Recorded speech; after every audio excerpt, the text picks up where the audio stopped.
நேத்தைக்கு பாராளுமன்றத்துல திமுகவினுடைய எம்பி திரு வில்சன் அவர்கள் ஒரு கேள்வி கேட்டார். அந்த கேள்விக்கு நீங்க அறிக்கை எனக்கு கொடுக்கணும் அப்படின்னு சொன்னாங்க. 2 பக்க அறிக்கையை இந்த மோடி அரசாங்கத்தினுடைய ministry of law and justice minister Arjun Ram Meghwal வெளிப்படையாக கொடுத்தார். இந்த அறிக்கை ஒரு மிகப்பெரிய அதிர்வலைகளை கிளப்பி இருக்கிறது.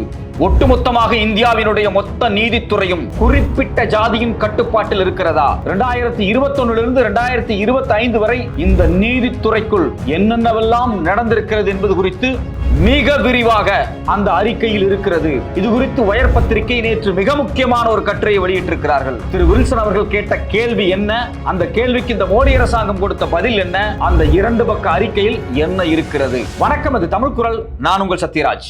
நேத்தைக்கு இந்திய பாராளுமன்றத்தில் திமுகவினுடைய எம்பி திரு வில்சன் அவர்கள் மத்திய அரசாங்கத்தினுடைய குறிப்பாக மினிஸ்ட்ரி ஆஃப் லா அண்ட் ஜஸ்டிஸ்ல ஒரு கேள்விகளை கேட்டிருந்தார். இதற்கு பதிலளித்த பாஜக அமைச்சர் ஒரு அறிக்கை கொடுத்தார். அந்த அறிக்கையை படித்து பார்த்தால் அதிர்ச்சியாக இருக்கிறது. ஒட்டுமொத்தமாக பாஜகவினுடைய முகம் என்ன அப்படிங்கிறத அந்த 2 பக்க அறிக்கையிலே தெரிஞ்சிச்சு. நேத்தைக்கு அந்த அறிக்கை வெளியே வருது. இது குறித்து வயர் பத்திரிகை ஒரு கட்டுரை எழுதியிருக்கிறாங்க. அந்த கட்டுரை எடுத்து படிச்சு பார்க்கும்போதும் சரி, திரு வில்சன் அவர்கள் ஒரு ட்வீட் போட்டிருக்காங்க. அந்த ட்விட்டை மையமா வச்சு தான் நேற்று வயர் பத்திரிகை கட்டுரை எழுதியிருக்கிறாங்க. அதில் இருக்கக்கூடிய டேட்டாவை பார்க்கும்போது நமக்கு ரொம்ப அதிர்ச்சியா இருக்கு. குறிப்பாக வில்சன் அவர்கள் என்ன கேள்வி கேட்டிருந்தார் அப்படின்னா, கடந்த 2021 இருந்து 2026 வரைக்கும், அதாவது 21 ஜனவரியிலிருந்து இந்த ஜனவரி வரைக்கும் மொத்தமாக இந்த மோடி அரசாங்கம் எவ்வளவு ஜட்ஜை ஹைகோர்ட்டுக்கு நீங்க அப்பாயின்ட் பண்ணிருக்கிறீங்க, அப்படி நீங்க அப்பாயின்ட் பண்ணப்பட்ட ஜட்ஜில் என்னென்ன கேஸ்ட் அவங்க எல்லாருமே, எவ்வளவு பேர் பிசியில இருந்து எடுத்திருக்கிறீங்க, எவ்வளவு பேர் எஸ்சி, எவ்வளவு பேர் எஸ்டி, இதுதான் அவர் கேட்கிறாரு. அந்த டேட்டா வெளியிட்டா நமக்கே ரொம்ப அதிர்ச்சியா இருக்கு. ஒட்டுமொத்தமாக 2 பக்க அறிக்கையில எந்தெந்த மாநிலத்தில் எவ்வளவு வேக்கன்சி இருக்கு, எவ்வளவு அப்பாயின்மெண்ட் ஆயிருக்கு அப்படிங்கிறது குறித்து சொல்லியிருக்கிறாரு.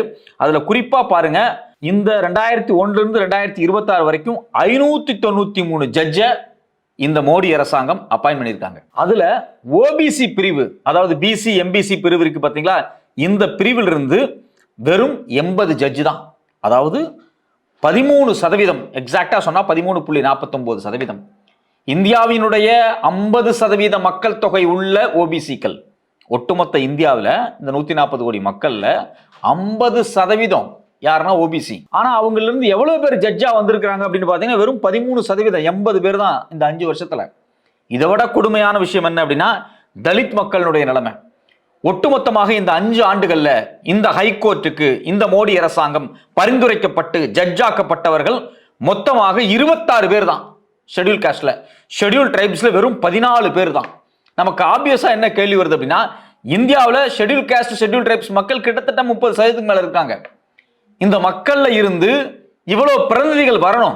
இந்தியாவில் எல்லா துறையிலும் ரிசர்வேஷன் இருக்கு, எக்ஸப்ட் இந்த நீதிபதிகளை அப்பாயின்ட் பண்றதை தவிர்த்து. ஏற்கனவே ரிசர்வேஷன் இருக்கக்கூடிய எந்த துறையிலும் ரிசர்வேஷன் ஃபாலோ பண்ணப்படுறதே இல்லை. அப்படி இருக்கும்போது ரிசர்வேஷனே இல்லாத நீதித்துறை அப்படிங்கும் போது அதை பயங்கர அட்வான்டேஜா பயன்படுத்துறாங்க. இந்த இந்தியாவினுடைய பெரும்பான்மையான மக்கள், கிட்டத்தட்ட 100 கோடிக்கும் அதிகமா இருக்கக்கூடிய ஓபிசி எஸ்சி எஸ்டி மக்களுக்கு எந்த பிரதிநிதித்துவமே இல்லை. மொத்தமா பாத்தீங்க அப்படின்னா 593 பேர்த்துல 473 பேர் ஃபார்வர்டு காஸ்ட், பிராமணர்களை போல உயர் ஜாதியை சார்ந்தவர்கள் 79.76%, 80% இந்தியாவில் கடந்த 5 ஆண்டுகளாக அப்பாயின்ட் பண்ணப்பட்ட ஜட்ஜுகள்ல மொத்தமா எல்லாம் ஃபார்வர்டு காஸ்ட். இந்த அறிக்கையை பார்க்கும்போது நமக்கு ரொம்ப அதிர்ச்சியா இருக்கு. இது எப்படி நடந்துச்சு? இப்ப ஹைகோர்ட் ஜட்ஜை யார் அப்பாயின்ட் பண்ணுவாங்க? ஹைகோர்ட்னுடைய கொலீஜியம் தான் ரெக்கமெண்டேஷன் பண்ணும். சுப்ரீம் கோர்ட்ல இருக்கக்கூடிய ஜட்ஜ் அவங்க யாரையாவது எலிவேட் பண்றாங்க, இல்ல உள்ள சுப்ரீம் கோர்ட்டுக்குள்ள கொண்டு வராங்க அப்படின்னு ஏதாவது ப்ராசஸ் நடந்துச்சு அப்படின்னா சுப்ரீம் கோர்ட்னுடைய கொலீஜியம் தான் அதை முடிவெடுக்கும். இப்ப நமக்கு ஆப்வியஸா என்ன கேள்வி வருது அப்படின்னா, கொலீஜியம் தானே முடிவெடுக்கும், இதுக்கு அரசாங்கம் எப்படி பொறுப்பாகும் அப்படிங்கிற கேள்வி நீங்க கேட்கலாம். இதுல முக்கியமான விஷயம் என்னன்னா, கொலீஜியம் முடிவெடுத்தாலும் அந்த ரெக்கமெண்டேஷனை அரசாங்கத்துக்கு கொலீஜியம் கொடுத்தாலும் அரசாங்கம் அதை நடைமுறைப்படுத்துவது கிடையாது. ஃபார் எக்ஸாம்பிள், இப்போ ஒரு சீனியர் மோஸ்ட் ஒரு 10 பேர் இருக்காங்கன்னு வச்சுங்களேன். இப்போ 8வது சீனியரா இருக்கார் ஒருத்தர், அவர் பேர் ஜட்ஜ் ஆகிறதுக்காக ரெக்கமெண்டேஷனுக்கு போகுதுன்னு வச்சுங்களேன். அவர் பேரை அப்படியே விட்டுட்டு 8க்கு கீழே 10, 15, 20, 40, 40ஆவதா இருக்கக்கூடிய ஆட்களை கூட ஜட்ஜா எலிவேட் பண்ணி சுப்ரீம் கோர்ட்டுக்குள்ள ஹைகோர்ட்டுக்குள்ள கொண்டு வர்றாங்களே தவிர இந்த ஆர்டரை ஃபாலோ பண்ண மாட்டேங்கிறாங்க. எந்த ஆர்டர் அப்படின்னா சீனியாரிட்டி ஆர்டரை. சீனியாரிட்டிக்கு உள்ள தனக்கு வேண்டிய ஆள் யாரு, வேண்டாத ஆள் யாரு அப்படிங்கிறதுல அரசு ரொம்ப தெளிவா இருக்கு. கொலீஜியம் ரெக்கமெண்டேஷன் கொடுத்தாலும் அரசாங்கம் செய்ய மாட்டேங்கிறாங்க அப்படிங்கறதா மிகப்பெரிய அதிர்ச்சியான விஷயம். இதுல சின்ன ஆறுதலான விஷயம் என்ன அப்படின்னா, ஒரே ஒரு ஆறுதலான விஷயம்னா, தமிழ்நாடு மாதிரியான மாநிலங்களில் ஹைகோர்ட்டுக்குள்ள வரக்கூடிய ஜட்ஜஸ் ஓபிசி எஸ்சி எஸ்டில கொஞ்சம் அதிகமா இருக்கிறாங்க. குறிப்பாக டிஸ்ட்ரிக்ட் கோர்ட் இருக்கு பாத்தீங்களா, இது அதை விட கொடுமையா இருக்கும். இந்த டிஸ்ட்ரிக்ட் கோர்ட்ல இந்தியாவிலேயே அதிகமாக ஓபிசி எஸ்சி எஸ்டி இருக்கக்கூடிய மாநிலம் எது அப்படின்னா தமிழ்நாடு தான். மொத்தமா பாத்தீங்க அப்படின்னா தமிழ்நாடு தான். 75% ஓபிசிஸ் இருக்காங்க டிஸ்ட்ரிக்ட் கோர்ட்ல. எஸ்சி 20% இருக்காங்க. எஸ்டி 1.21% இருக்காங்க. அடுத்தது கர்நாடகால 64% இருக்காங்க. தலித் எஸ்சில 20%, எஸ்டில 4.16%. தமிழ்நாட்டை விட கர்நாடகா இந்த எஸ்டி பழங்குடியின மக்களை நீதிபதிகளை ஆக்குறதுல கொஞ்சம் முன்னேற்றமா இருக்கு. இதெல்லாம் ரொம்ப ரொம்ப ரொம்ப ரொம்ப ஆறுதலா இருக்கு. ரொம்ப ஒஸ்டான மாநிலங்கள் யாருன்னு பாத்தீங்கன்னா உத்தரப்பிரதேசம், பீகார், மகாராஷ்டிரா, மத்திய பிரதேசம். இது எல்லாம் முழுக்க முழுக்க முழுக்க சங்கி பெல்ட். இந்தியாவினுடைய பெரும்பான்மையாக இருக்கக்கூடிய ஓபிசி மக்கள் மத்திய பிரதேசம் பாத்தீங்கன்னா 18% தான் ஜட்ஜாகவே ஆக முடியுது. ஓபிசில 18% தான் மொத்த ஜட்ஜில். நீங்க மகாராஷ்டிரால வெறும் 25%, பீகார்ல 28%, உத்தரப்பிரதேசம் 31%. இதை பார்க்கும்போது ரொம்ப அதிர்ச்சியா இருக்கு. இதுல ரொம்ப கவனிக்கப்பட வேண்டிய விஷயம் என்னன்னா, தமிழ்நாடு, கர்நாடகா, கேரளா, ஆந்திரா, தெலுங்கானா இந்த டாப் மோஸ்ட் 5 மாநிலங்கள்ல தான் அதிகமான ஓபிசி ஜட்ஜ் இருக்காங்க. இதுக்கு என்ன காரணம் தெரியுமா? 1921 மெட்ராஸ் பிரசிடென்சிக்குள்ள இந்த மாகாணம் எல்லாம் இருக்கும்போது அன்னைக்கே நமக்கு ரிசர்வேஷன் வந்துருச்சு. அன்னைக்கே கட்டாய கல்வி சட்டத்தை நீதி கட்சி கொண்டு வந்தாங்க. அதனால இங்க இருக்கக்கூடிய ஓபிசி எஸ்சி எஸ்டி மக்கள் கல்விக்குள்ள போனது ரொம்ப அதிகமாச்சு. ஏன்னா பார்ப்பனர் அல்லாத, உயர்ஜாதி அல்லாத அரசாங்கத்தை பிரிட்டிஷ் காலகட்டத்தில் நீதி கட்சி இங்கே உருவாக்கினார்கள். அவர்கள் கொடுத்த கல்வியினுடைய விளைவுதான் 100 ஆண்டுகளுக்கு பிறகு பார்க்கும்போது இங்க இருக்கக்கூடிய பிசி, எம்பிசி, எஸ்சி எஸ்டி நீதிபதிகளாக ஆனதில் கொஞ்சம் அதிகமாக இருக்கு. ஆனா வட இந்தியால அப்படி ஒரு கான்செப்டே கிடையாது. நீதித்துறை அப்படிங்கிறது குறிப்பாக டிஸ்ட்ரிக்ட் லெவல்ல, ஹைகோர்ட் லெவல்ல முழுக்க முழுக்க உயர்ஜாதிக்காரங்களுடைய ஆதிக்கம் தான். கொஞ்சம் கூட மனசாட்சி கிடையாது. நீங்க 593 ஜட்ஜ் அப்பாயின்ட் பண்ணுவீங்களா, அதுல 473 பேர் ஒரு குறிப்பிட்ட ஜாதிய சமூகம், உயர்ஜாதி சமூகம், இவங்க எல்லாருமே. அப்ப மத்தவங்க எல்லாம் என்ன பண்றது? அவங்க மட்டும்தான் அந்த நாட்டில் வரி தர்றாங்களா? அவங்க மட்டும்தான் அந்த நாட்டில் வாழ்ந்துட்டு இருக்காங்களா? கிடையாது. எல்லா மக்களும் வரி கட்டுறோம், எல்லா மக்களும் ஜிஎஸ்டி கட்டுறோம். நான் காலையில போய் ஒரு டீ குடிச்சாலும் ஜிஎஸ்டி தான். என்னை விட ஏழையா இருக்கிறவங்க போய் ஒரு டீ குடிச்சாலும் ஜிஎஸ்டி தான். ஒரு ஜட்ஜு டீ குடிச்சாலும் ஜிஎஸ்டி தான். அம்பானி டீ குடிச்சாலும் ஜிஎஸ்டி தான். எல்லாரும் ஜிஎஸ்டி ஈக்குவலா தான் கட்டிக்கிட்டு இருக்கிறோம். ஆனா இந்த வரி பணத்தை எல்லாம் வாங்கி இந்தியாவில் இருக்கக்கூடிய எல்லா மக்களையும் வாழ வைக்கணும். அதுக்காகத்தான் ஒரு அரசாங்கத்தை தேர்வு செய்யறாங்க. ஆனா நீங்க என்ன பண்றீங்க? காலங்காலமாக இந்தியாவில் இருக்கக்கூடிய சனாதன நடைமுறை, ஜாதிய நடைமுறை. சனாதனம்னா என்ன? ஜாதிய பாதுகாக்க. சனாதனம்னா என்ன? இந்துக்களுக்குள்ள சாதிய பிரிவினை இருக்கணும். அந்த சாதிய பிரிவினையில இவன் தான் இந்த பதவிக்கு வரணும், வரக்கூடாது அப்படிங்கிறதுல நீங்க ரொம்ப தெளிவா பாதுகாக்கிறீங்க. இது ஏதோ முதல் முறை கிடையாது. இதுக்கு முன்னாடியும் இதே திமுக எம்பி வில்சன் அவர்கள் சில கேள்விகளை பாராளுமன்றத்தில் கேட்டார். எப்போ அப்படின்னா 2022 வருஷம் கேட்டாரு. 2018 இருந்து 2022 இந்த இடைப்பட்ட காலகட்டத்தில் எத்தனை ஜட்ஜை நீங்க அப்பாயின்ட் பண்ணீங்க, அதுல எவ்வளவு பேர் ஓபிசி, எவ்வளவு பேர் எஸ்சி, எவ்வளவு பேர் எஸ்டின்னு அவர் கேட்டாரு. அன்னைக்கும் இதே அரசாங்கம் பதில் கொடுத்தாங்க. அன்னைக்கு என்ன கொடுமை அப்படின்னா, மொத்தமா 537 ஜட்ஜ் அவங்க அப்பாயின்ட் பண்ணாங்க. அந்த 537 பேர்த்துல வெறும் 57 பேர் தான் பிசி, எம்பிசி, அதாவது பேக்வர்டு கிளாஸ். வெறும் 14 பேர் தான் மைனாரிட்டி சமூகம், முஸ்லீம். வெறும் 15 பேர் தான் ஷெட்யூல் காஸ்ட். வெறும் 7 பேர் தான் ஷெட்யூல் ட்ரைப்ஸ். அப்போ ஒட்டுமொத்தமாக 537 பேர்த்துல அன்னைக்கே 424 பேர் எந்த ஜட்ஜு? முழுக்க முழுக்க ஃபார்வர்டு காஸ்ட், உயர்ஜாதி ஜட்ஜு. இப்ப இந்த 5 வருஷம் அப்பாயின்ட் பண்ணதுலயே முழுக்க முழுக்க 80% ஃபார்வர்டு காஸ்ட், உயர்ஜாதி ஜட்ஜா இருக்காங்க. இதை எல்லாத்தையும் மாத்தணும் அப்படிங்கறதா இங்க இருக்கிறவங்களுடைய விருப்பம்.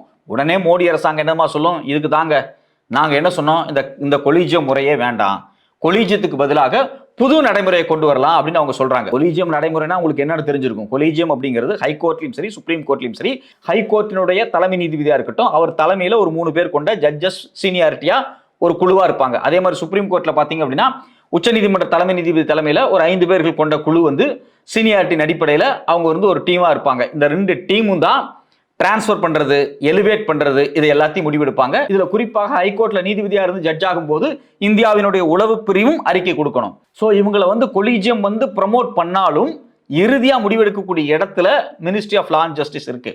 அவங்க சில ரெக்கமெண்டேஷன்ஸ் கொடுப்பாங்க, சில கொடுக்கக்கூடிய ரெக்கமெண்டேஷன்ஸை தவிர்ப்பாங்க. இந்த பஞ்சாயத்து காலங்காலமாக ஓடிக்கிட்டு இருக்கு. ஸோ அப்போ கொலீஜியம் பேருக்கு தான் இருக்கு. இந்த கொலீஜியமும் ரிசர்வேஷனை ஃபாலோ பண்றது கிடையாது. அதே சமயத்தில் மினிஸ்ட்ரி ஆஃப் லா அண்ட் ஜஸ்டிஸும் இந்த ரிசர்வேஷனை ஃபாலோ பண்றது கிடையாது. மோடி அரசாங்கம் இதனால தான் சொல்றாங்க, பாருங்க கொலீஜியத்தில் ரிசர்வேஷனே இல்லை, ஓபிசி எஸ்சி எஸ்டிக்கு அங்க பிரதிநிதித்துவமே இல்லை. இதே நாங்க கொண்டு வரக்கூடிய சட்டத்தை நீங்க ஃபாலோ பண்ணீங்க அப்படின்னா நீதித்துறையில நாங்க வந்து பிசி எம்பிசிக்கு முக்கியத்துவம் கொடுக்கலாம் அப்படிங்கிற மாதிரி அவங்க ஒரு வேலையை சொன்னாங்க. அதாவது நேஷனல் ஜுடிஷியல் அப்பாயின்மெண்ட் கமிஷன் அப்படின்னு ஒரு கமிஷனை போட்டு அதுல நீதித்துறையிலிருந்து ஒரு 3 பேரும், இது இல்லாம அரசாங்கத்துல இருந்தும், அது மட்டும் இல்லாம 2 எமினன்ட் பர்சன் அப்படிங்கிற பேர்ல ஒரு டீமை ஃபார்ம் பண்றதுக்கு அவங்க முயற்சி பண்ணாங்க. அதை 2024 இவங்க வந்த உடனேயே ஸ்டார்ட் பண்ணாங்க. அப்பவே உச்சநீதிமன்றம் உங்க சட்டம் செல்லாதுன்னு தூக்கி எறிஞ்சிருச்சு. உச்சநீதிமன்றம் அதை செய்தது நல்லது, தப்பே கிடையாது. ஆனா அவங்க எதை சொல்லி உச்சநீதிமன்றத்தையும் உயர்நீதிமன்றத்தையும் கார்னர் பண்றாங்க? இங்க ரிசர்வேஷன் இல்லைன்னு சொல்லி கார்னர் பண்றாங்க. அந்த ரிசர்வேஷனை இந்த கொலீஜியமே உருவாக்கிட்டா எந்த பிரச்சனையுமே இருக்காது. மோடி அரசாங்கம் நாங்க வந்து ஒரு சிஸ்டத்தை கொண்டு வந்து கொலீஜியத்தை உருவாக்குறோம்னு சொல்றது நீதித்துறையை அரசாங்கத்தினுடைய கட்டுப்பாட்டுக்குள்ள கொண்டு வரதுக்கான வேலை தான். கவர்மெண்ட் சொல்றத ஜுடிஷியரி கேட்கணும், கவர்மெண்ட் சொல்றத ஹைகோர்ட் கேட்கணும், கவர்மெண்ட் சொல்றத சுப்ரீம் கோர்ட் கேட்கணும். இந்த இடத்துக்கு நகர்த்தறதுக்காக தான் இந்த நேஷனல் ஜுடிஷியல் அப்பாயின்மெண்ட் கமிஷனை இவங்க கொண்டு வர முயற்சி பண்ணாங்க. அது வரவே கூடாது, அது தப்பானது. அதே சமயத்தில் கொலீஜியத்துக்குள் ரிசர்வேஷன் வந்தால் மட்டும்தான் இந்தியாவில் ஓபிசி எஸ்சி எஸ்டி மக்களுக்கு நியாயமான பிரதிநிதித்துவம் கிடைக்கும். இல்லைன்னா கடைசி வரைக்கும் கிடைக்கவே கிடைக்காது. இந்தியாவினுடைய நீதித்துறை என்பது நம் கண்ணுக்கு எட்டாத அளவுக்கு போய் நிற்கும். திரு BR கவாய் உச்சநீதிமன்றத்தினுடைய தலைமை நீதிபதியா இருக்கும்போது இதை வெளிப்படையா பேசினாரு. உச்சநீதிமன்றத்தில் இருக்கக்கூடிய 33 ஜட்ஜில கிட்டத்தட்ட 20 பேர் உயர் ஜாதியை சார்ந்தவங்க. அதாவது 60% உயர் ஜாதியை சார்ந்தவங்க. இந்த டிஸ்அட்வான்டேஜ் ஹிந்துஸ் சொல்லக்கூடிய ஓபிசி எஸ்சி எஸ்டி இருக்காங்க இல்லையா, வெறும் 18% தான். Other religion 12%, அன்கிளியராக 9. இதுல முக்கியமான விஷயம்னா 33 ஜட்ஜில கிட்டத்தட்ட 60% உயர் ஜாதி தான் எங்க உச்சநீதிமன்றத்தில் இருக்கக்கூடிய நீதிபதிகளில். இதை முன்னாள் உச்சநீதிமன்ற தலைமை நீதிபதி திரு BR கவாய் அவர்கள் கோர்ட்லயே போட்டு உடைச்சார். அவர் வந்ததுக்கு பிறகுதான், அவர் ஒரு தலித் சமூகத்திலிருந்து வந்தவர், அவர் வந்ததுக்கு பிறகுதான் கோர்ட்ல இருக்கக்கூடிய வேலை செய்யக்கூடிய ஊழியர்கள் இருக்காங்க இல்லையா, அவங்களுக்கு ரிசர்வேஷன் கொண்டு வந்தார். எவ்வளவு காலமா பாருங்க, சுதந்திரம் அடைஞ்சு 70 வருஷத்துக்கு பிறகு ஒரு தலித் ஜட்ஜ் வந்து உச்சநீதிமன்றத்தினுடைய தலைமை நீதிபதியா உட்கார்ந்ததுக்கு பிறகுதான் நீதிமன்றத்திற்குள் பணிபுரியக்கூடிய ஊழியர்களுக்கு ரிசர்வேஷன் வருது. அப்போ ஒட்டுமொத்த உச்சநீதிமன்றத்தில் உயர்நீதிமன்றத்தில் நீதிபதிகளை அப்பாயின்ட் பண்ணக்கூடிய இந்த முறைக்கு ரிசர்வேஷன் வரணும் அப்படின்னா இன்னும் எவ்வளவு காலம் வெயிட் பண்றது அப்படிங்கிறதா நம்மளுடைய ஒரே கேள்வியாக இருக்கிறது. இது மட்டும் இல்லாமல் பெண்களுக்கான ரெப்ரசன்டேஷனும் ரொம்ப ரொம்ப ரொம்ப ரொம்ப குறைவு. இந்த மோடி அரசாங்கம் அப்பாயின்ட் பண்ண மொத்த ஜட்ஜ் 753 பேர்த்துல 636 பேர் ஆண்கள், வெறும் 117 பேர் தான் பெண்கள். இது 2018 இருந்து நான் 2025 இந்த காலகட்டத்தில் சொல்றேன். இப்போ இதை பார்க்கும்போது ரொம்ப அதிர்ச்சியா இருக்கு. பெண்களுக்கு ஏன் ரெப்ரசன்டேஷன் கொடுக்கல? இந்தியாவில் ஈக்குவலா இருக்காங்க பெண்கள். அப்ப பெண்கள் எப்பதான் மேல வர்றது? சில முக்கியமான பெண் நீதிபதிகள், சில முக்கியமான பெண் வழக்கறிஞர்கள், மூத்த வழக்கறிஞர்கள், மிகச்சிறந்த வழக்கறிஞர்கள் ஜட்ஜாக எலிவேட் பண்றதுக்கு அவங்க பேரை கொலீஜியம் ரெக்கமெண்டேஷன் பண்ணி இந்த மோடி அரசாங்கத்திட்ட கொடுத்தாங்க, இந்த ministry of law and justice. ஆனா கையெழுத்து போடல. பல முறை 1 வருஷம் 2 வருஷம் சந்திரசூட் இருக்கிற காலகட்டத்திலிருந்து கொடுத்துக்கிட்டே இருந்தாங்க. ஆனா அவங்கள எலிவேட் பண்ணவே இல்லை. இது மாதிரி பல பெண் மூத்த வழக்கறிஞர்கள் நீதிபதி ஆக விடாமல் இந்த மோடி அரசாங்கம் தடுக்கிறது. இதை உச்சநீதிமன்றமும் உயர்நீதிமன்றமும் வேடிக்கை பார்க்கிறது. அவர்கள் என்ன செய்ய போகிறார்கள்? ஒட்டுமொத்தமாக இந்தியாவினுடைய நீதித்துறை அரசாங்கத்தின் காலுக்கடியில் போய்விடக் கூடாது என்றால் நீதித்துறையில் இருக்கக்கூடிய இந்த கொலீஜியம் நடைமுறை ரிசர்வேஷனை ஃபாலோ பண்ண வேண்டும். சோசியல் ஜஸ்டிஸ், சமூக நீதி என்கின்ற கட்டமைப்பை நீதித்துறைக்குள் பலப்படுத்தாவிட்டால் பாஜக, இந்துத்துவா போன்ற சக்திகள் ஒட்டுமொத்தமாக இந்தியாவினுடைய நீதித்துறையை அழித்து விடுவார்கள்.